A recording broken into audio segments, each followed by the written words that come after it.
Hello friends, welcome back to channel महापुरुषों की बातें। सत्संगत जी सबको प्यार भरी राधा स्वामी। आइए सुनते हैं कुछ प्रेरणादायक वचन। ये वचन राधा स्वामी सत्संग व्यास द्वारा प्रकाशित पुस्तक सत्संग संग्रह भाग 1 में से लिए गए हैं। इस पुस्तक के पृष्ठ संख्या 87 में हजूर महाराज चरण सिंह जी फरमाते हैं, जो लोग उस नाम रूपी पदार्थ या परमात्मा को अपने शरीर से बाहर ढूंढने में लगे हुए हैं, वे अपने बहु अमूल्य समय को बेगारों की समान नष्ट कर रहे हैं। इसलिए हमें अपने शरीर के अंदर ही परमात्मा की खोज करना है। लेकिन वह कौन है जो हमें अंदर बाहर जाकर उस परमात्मा की खोज करने नहीं देता? हमारे शरीर रूपी घर में परमात्मा ने नाम के अनेक खजाने रखे हैं, परंतु हमारा मन बाहर के भ्रमों में फंसा हुआ है। जब तक ये शरीर के अंदर जाकर खोज नहीं करता, हम उस दौलत को कैसे प्राप्त कर सकते हैं? कौन से भ्रमों में फंसे हुए हैं? कोई सरोवरों में स्नान को मुक्ति का साधन समझे बैठा है, कोई तीर्थों की यात्रा को और कोई जप तप को। इसी प्रकार कोई दान पुण्य को मुक्ति का साधन समझे बैठा है। इस दुनिया के जीव दिनों दिन बाहर मुखी होते जा रहे हैं। उस परमात्मा की भक्ति तो दुनिया के सब जीव अपनी अपनी बुद्धि के अनुसार करते हैं, परंतु वे मन के अधीन होकर भक्ति करते हैं। और जो भक्ति हम मन के अधीन होकर करते हैं, वह भक्ति हमें अपने ध्येय तक नहीं पहुंचने देती, क्योंकि मन हमें बाहर मुखी करके कर्म कांड में उलझा देता है। कौन सी भक्ति हमें अपने मंजिल तक पहुंचाएगी? शब्द के अभ्यास के द्वारा, नाम की कमाई के द्वारा मन को निर्मल और पवित्र करना ही परमात्मा की असली भक्ति है, और यही भक्ति हम सबको वापस अपने धाम पहुंचाएगी।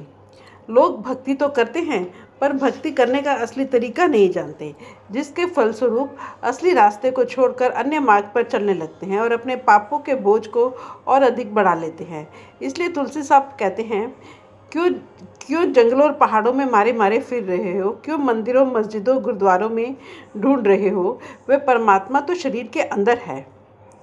हमें अपने शरीर के अंदर जाना चाहिए, अपने देह और वजूद में जाकर उस परमात्मा की खोज करनी चाहिए। आप समझाते हैं कि यह तो ठीक है कि परमात्मा हमारे हर एक के शरीर में है, परंतु हम अपनी अक्ल के द्वारा शरीर के अंदर जाकर उसकी खोज नहीं करते।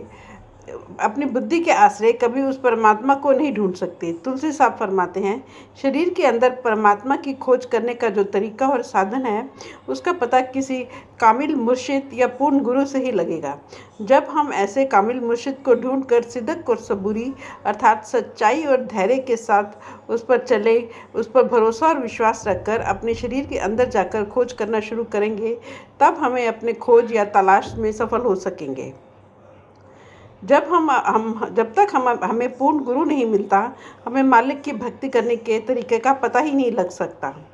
अगर कोई पूरा गुरु मिल जाए, पूर्ण गुरु मिल जाए, वह हमें नाम के अभ्यास का तरीका बता दे और हम उस पर चलना शुरू कर दें, तो हम वापस जाकर परमात्मा से मिल सकते हैं।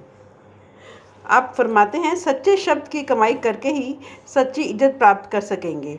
उस सच्चे शब्द और सच्चे नाम के अभ्यास के सिवाय मालिक की भक्ति का और कोई तरीका ही नहीं है, और गुरमुख अथवा कामिल मुर्शिद के बिना सच्चे नाम और सच्चे शब्द की समझ कभी नहीं आती। गुरमुख की संगति इसलिए आवश्यक है कि परमात्मा ने अपने मिलने के लिए यही कुदरती कानून बनाया है। जब तक हम इस मार्ग पर नहीं चलते, हम अपने उद्देश्य की प्राप्ति में किस प्रकार सफल हो सकते हैं? जितने भी हमारे मजहब हैं, उनके रीति रिवाज अलग अलग हैं, लेकिन जो रूहानियत है, असलियत है, हकीकत है, सत्य का सार है, आध्यात्मिकता की बुनियाद है, वह हर एक मजहब की तह में एक ही चीज़ है। अगर हम निष्पक्ष होकर किसी भी महात्मा की वाणी की खोज या गूढ़ अध्ययन करें, तो हम देखेंगे कि हर एक महात्मा हमें उसी नुक्ते या मूल बात पर ले जाता है कि परमात्मा एक है, वह हमारे सबके अंदर है। और गुरमुख के बिना हमें अपने अंदर के बारे में कुछ भी समझ नहीं आती, कुछ भी पता नहीं लगता। उनके बताए हुए उपदेश पर चलकर ही हम अपने अंतर में उस सच्चे शब्द के साथ ख्याल को जोड़ सकते हैं। परंतु गुरमुख कहते किसको हैं? गुरमुख वे सज्जन हैं जो राम नाम के साथ प्यार करके अपने आप को पहचानने के योग्य बन जाते हैं। गुरु नानक साहिब ने अपनी वाणी में समझाया था कि राम नाम से उनका मतलब उस ताकत से है जिसने सारे संसार की रचना की है, जिसके आधार पर सब खंड ब्रह्मांड स्थिर हैं, जो ताकत हम सबके अंदर रमी हुई है। जब हम अपने आप को उस ताकत में लीन कर देते हैं, तब हम मन और माया के दायरे से बाहर चले जाते हैं। आत्मा और मन की गांठ खुल जाती है और फिर हमें अपने आप का, अपने सच्चे स्वरूप का पता लग जाता है।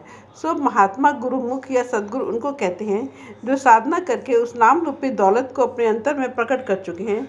अतएव हमें ऐसे कामिल मुर्शिद या पूर्ण गुरु की खोज करनी है और उन पर भरोसा करना है, विश्वास करना है। स्वामी जी महाराज फरमाते हैं, गुरुमुखों की संगति में जाकर उनके साथ प्रीति करना है।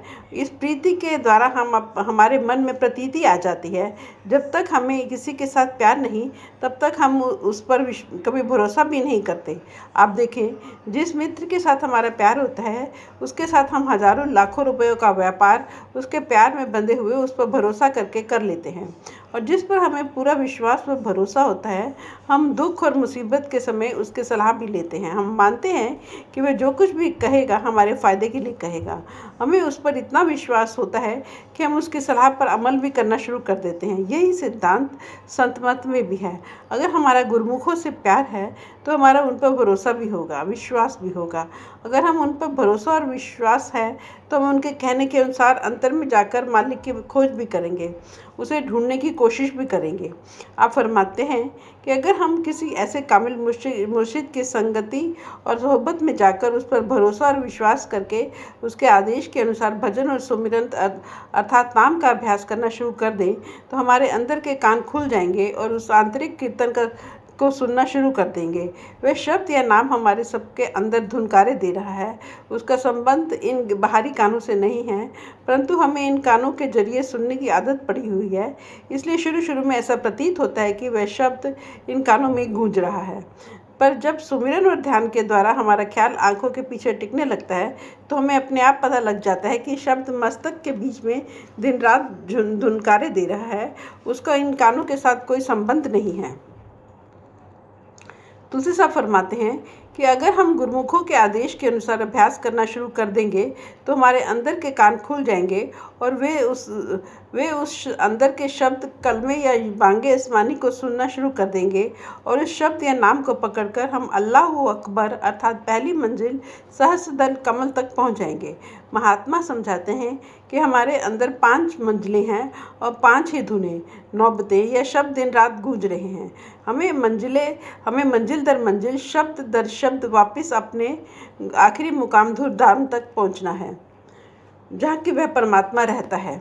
आप प्यार के साथ समझाते हैं कि हे शेख तकी, जो कुछ भी मैंने तुम्हें समझाने की कोशिश की है उसे मैंने तुझे अपनी ओर से कोई नई या अनोखी बात नहीं बताई है। तू चाहे किसी भी महात्मा की वाणी पढ़कर देख ले, हर एक महात्मा का एक ही अनुभव है, एक ही संदेश है, एक ही उपदेश है। मैंने पहले भी अर्ज की थी कि महात्मा कभी भी दुनिया में कोई कौम या मजहब बनाने के लिए नहीं आते, ना ही हमारे हाथों में डंडे या तलवारें देने के लिए आते हैं। वे तो केवल हमसे उस परमात्मा की भक्ति करवा कर हमें वापस ले जाकर परमात्मा से मिलाने के लिए आते हैं। तुलसी साहब शेख तकी से फरमाते हैं, ध्यान देकर सुन, जो कुछ भी मैंने तुझे समझाने की कोशिश की है, अगर तू उस पर अमल करना शुरू कर देगा तो जो कुछ कुरान शरीफ में लिखा है उसकी समझ आ जाएगी कि जिस कुन ने सारी दुनिया की रचना की है वह कुन क्या चीज़ है, वह कुन कहाँ पर है और किस तरह वापस जाकर उस कुन में अपने आप को संभाल लेना है, अपने आप को जज्ब और लीन कर देना है। तुलसी साहब ने इस शब्द में गुरुमत को अथवा अपनी शिक्षा और फिलॉसफी को बड़ी अच्छी तरह स्पष्ट रूप से समझाने की कोशिश की है कि हमारी आत्मा उस परमात्मा से मिलकर ही सुहागन हो सकती है। उस मालिक की भक्ति में ही खुशी और शांति है। हम मालिक के भाने में रहकर ही उसकी भक्ति कर सकते हैं। शरीर के अंदर जाकर ही उस परमात्मा की खोज कर सकते हैं। किसी कामिल मुर्शिद या पूरे गुरु से मिलने पर ही शरीर के अंदर जाकर मालिक की खोज करने के तरीके का पता लगता है और तभी हमारे अंदर के वे कान खुलते हैं जो उस शब्द या नाम को सुनते हैं। उस शब्द या नाम को पकड़कर ही हम उस स्थान पर पहुंच सकते हैं जहां से उठकर वह शब्द या नाम सबके अंदर धुनकारे दे रहा है।